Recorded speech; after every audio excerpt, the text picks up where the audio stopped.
Ben McKenzie, your character Ben Sherman had a big change last season in Southland with a bit of a switch up with partners. So tell us what your reaction was when you were told that you were moving away from Michael Cudlitz and towards Sean Hattersley.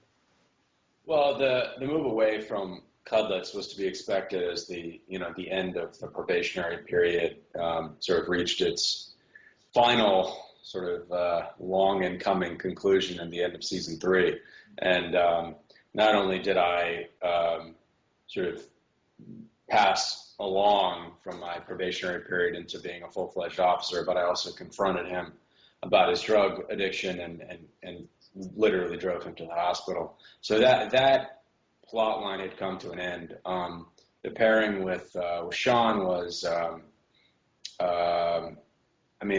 maybe a little surprising, but at the end of the day, somewhat perhaps inevitable. I mean, we're a 4-person cast. It's Michael, Sean, myself, and Regina King, and Regina's a detective, not a patrol officer. So, the musical chair game is pretty small, and if I'm not paired with Michael, I'm probably going to be paired with Sean. So it was somewhat to be expected, but it was still very exciting. Sean is somebody who I've always liked his work. I actually had never worked with him, and I had never really spent much time with him, even while we were doing the show, because the show is so partner-driven that unless you're actually partnered up with somebody, you really just don't interact with them. So I was excited to work with him, and I think it did great things for both characters in this last season. It really opened both of them up to a lot of new possibilities. That's it? I had your back. You want extra credit for doing your job? Just cut me some slack, man. What do I have to do? Take a bullet for you? What you did back there is what you're supposed to do. It doesn't win you a get-out-of-jail-free card. Hey, is there an ETA on when you're gonna get past this? What, you want a mulligan? No, I'm not asking you to forget what I said. Just move on. Take us back 2 or 3 years ago when you knew you had a great show on NBC, yet they didn't seem very invested in doing any more 10 o'clock shows. During that time, was it scary? Did you I know you wanted to continue on with the show. All of you did.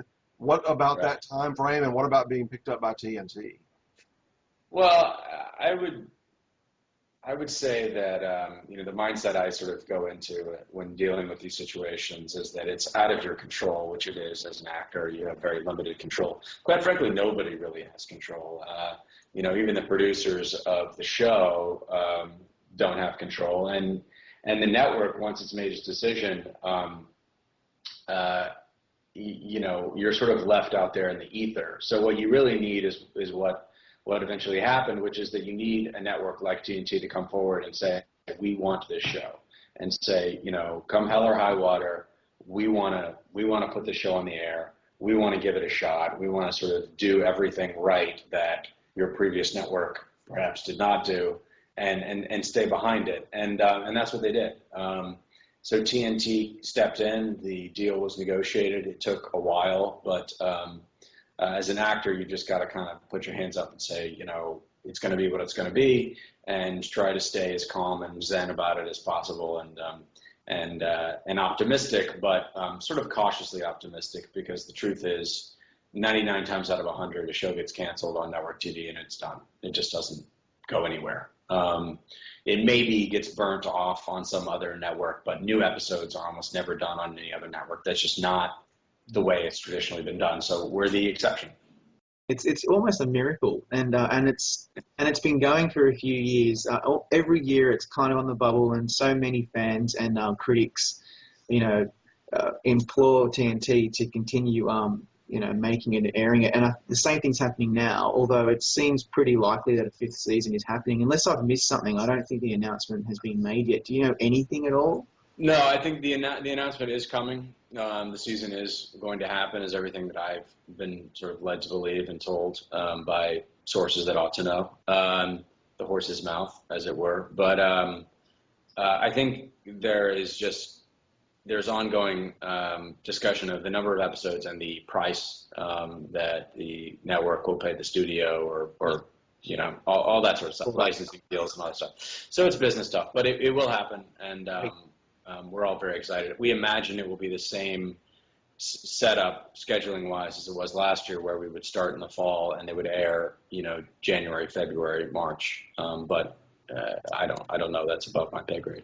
Well, about this same time last year, we did one of these web chats with Michael, and he went on and on about how great it was working with you and the chemistry working with you and how safe he felt. First off, I love working with Ben.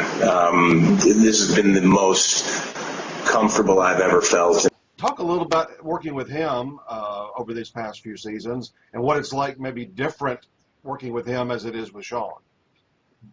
Well, it was really a lot of fun to work with Michael, and I actually just talked to him 30 minutes ago. So we talk all the time, and that relationship on the show is very different from the relationship that we have as actors. We really have always gotten along really, really well, and I think we both taught each other things, because obviously he's been around a bit longer than I have and has had a wonderful career already. So there's plenty of things he could teach me, and then there are a few things that maybe I could help him with. And it's just been a really good partnership. The relationship with Sean is different in the sense that we're much more peers. We are approximately the same age, although I would always remind everyone that Sean is a few years older. The relationship that we have on the show is reflected, is the same as or similar to the relationship we have off of the show as actors, because basically what we're showing is these two P2 dogs, which are these young P2 patrol officers who are paired together because they're full of piss and vinegar, and they love to go out and they love to bust heads. And they're always cracking on each other, though, in between, these moments of sort of high tension. There's a lot of downtime, and so they're constantly giving each other grief and busting each other's chops. And that's basically exactly what Sean and I do in real life, except we don't, go code forward to a crime scene. So it's just busting chops pretty much the entire time, which is great. It's a very kind of, I grew up playing high school football in Texas, so it's very much that sort of locker room mentality kind of thing, short of the snapping of towels. Snapping of towels is, you can do that if you like, but I'm glad that you guys all seem to get along really well off camera. Do you don't get to work much with Regina King, and she's the other main cast member of the show. Do you ever still really get to hang out with her, or is she really just separate from you and Sean? I do get to hang out with Regina a bit, because I don't get to hang out with her on the show. We don't cross paths much while we're actually shooting, but we took a trip to Brazil last year to promote Southland down there, and so I was down there with her and her sister for a week, and we're going on this USO tour. Michael, Regina, and I are going with Johnny Galecki of The Big Bang Theory and one of their producers. So we get sort of more social time than we do shooting time. But I've always loved Regina's acting style, which is very sort of honest and open, and that's exactly who she is as a person, which is a welcome relief, because you don't always know. Sometimes you see someone's work from afar and you're enamored of them, and then you work with them and the experience does not leave you quite as enthralled. And the opposite is true of her. She's a really solid, grounded individual, and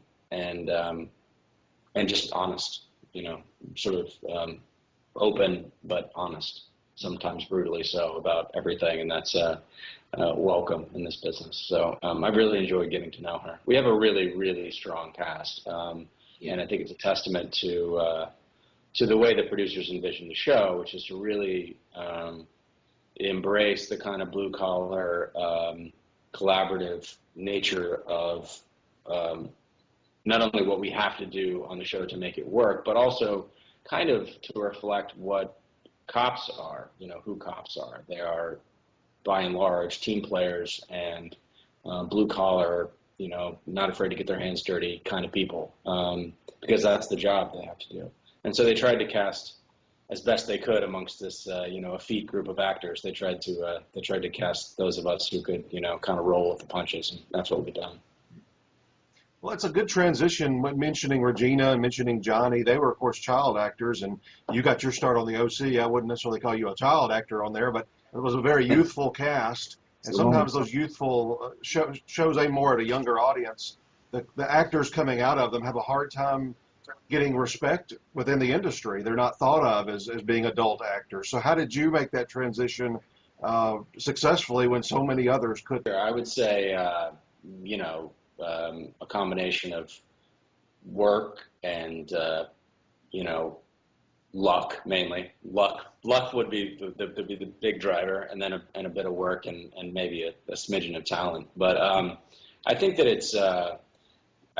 it's quite frankly harder on people who have worked as true children, child actors, because if they're successful, then they are often thought of in a very particular way as children, and it is very difficult to suddenly transition when their bodies transition into adults and they all of a sudden look different and sound different and behave differently. It's very hard for the audiences sometimes to accept them. There are obviously huge exceptions to this. Jodie Foster was an incredible young actress and an incredible actress now, and she's been, there are many exceptions to this, but so I was a little bit blessed that I was playing 17, but I was 23, 24 years old, even at the start of the OC. So I pretty much look the way I looked then, and I sound pretty much the way I sound then, and I like to think that I've sort of progressed as an actor, but people didn't have to sort of suddenly, shake the snow globe again and reconfigure it. It was pretty much the way it always was. I think in terms of how I was able to get on the OC or get on Southland from the OC, I think it was just being patient and waiting for the right script and keeping my head down and working at it, and then getting lucky and sort of, I'm very grateful that John Wells and Chris Beachum and the rest of the team on Southland were open-minded enough to consider me, because it does take someone with a bit of bravery to say, even though they're known for something else, they're capable of much more. And I think it's commendable on their part. They were able to see past. Yeah, I think you're totally onto something, Ben, because it takes balls for people like a team like Chulack and Wells to take you on from a show that you were part of that whole team thing, and it's a completely different animal, and it's probably massive. It was probably a roller coaster ride at the time for you in your early 20s, and to make that transition to something so different and so serious and critically acclaimed was a really big gamble, but it obviously paid off, because some of the reviews that you've received, especially for this past season, have been pretty impressive. You must be very happy with your journey over season 4. And I guess, I don't know if you've had a chance to think about your highlight episodes, but do you have any in mind? I do think season 4 was the strongest creatively across the board, pretty much for every single character. There's a variety of reasons for that, but without going into those, I think I'm most proud of the last several episodes in which you see my character get involved with a specific case, a specific young girl that he's trying to sort of save, keep from a life of prostitution and drug abuse, and sort of save from a path that he's seen a lot of in the area that he works. And he starts to, it's sort of an interesting plot line for me to play as an actor, because even though his intentions are honorable, the way he goes about them is morally and ethically wrong. You could argue, at least. He's certainly doing things on the job that he should not be doing. And whether or not he's morally justified in doing that, I guess, is a more open question. But, we're starting to get into sort of who this guy actually is once you tear down the facade of just being the sort of golden boy, alpha male, guy who's going to progress up the ranks of the LAPD and become successful. that actually probably is his journey, but what's interesting is what cost is that coming at? What is the toll on his soul? The stuff that he saw as a kid, the trauma that he experienced, the reason that he's become a cop, it starts to sort of seep out of him uncontrollably. He can't contain his sort of rage and anger and frustration, with the fact at its core perhaps that he is not able to do what he thought he could do on the job. There's a scene in the first, I think it's the second episode of season 4, where it's 4 patrol cops on a hill talking about why they decided to become cops. And they all go around and give their reasons, and then it comes to Ben Sherman, and he says, I thought I was going to save the world, and now I realize I'm not a social worker.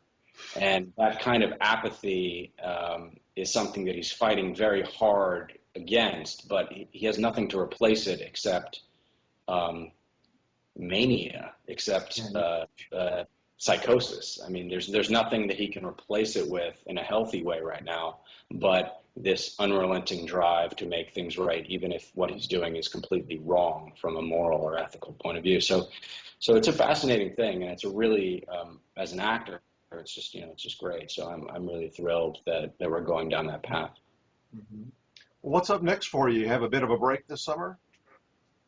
I do, yeah. I've been traveling, and I am hoping to work on a few projects this summer, but nothing's been finalized yet. But yeah, it's a nice life where you get to do 10 to 13 episodes a year and spend the rest of it living. So that 13 is a whole lot better than 22, 24, isn't it? It is. I remember at the OC we did 27 one year, and it's just a slog. Just really, you don't even see the light of day. I mean, you're in a studio for 16 hours a day, which thankfully is not our experience on this show. Even if we do 10, I mean, we're outside, and every day is different, and we're always in cool, interesting areas and locations, and it's pretty much a dream job. So I'm pretty much happy just to do Southland for the time being, and comes after that. Yeah, that sounds fair enough. Ben, look, we really hope that Southland starts to make a bit of an impression with Emmy voters. It's been a little off the radar, and it really is one of the best written, best produced shows on TV. And so we wish you all the best, and thanks for talking to us today. Well, thank you very much. Appreciate it, guys.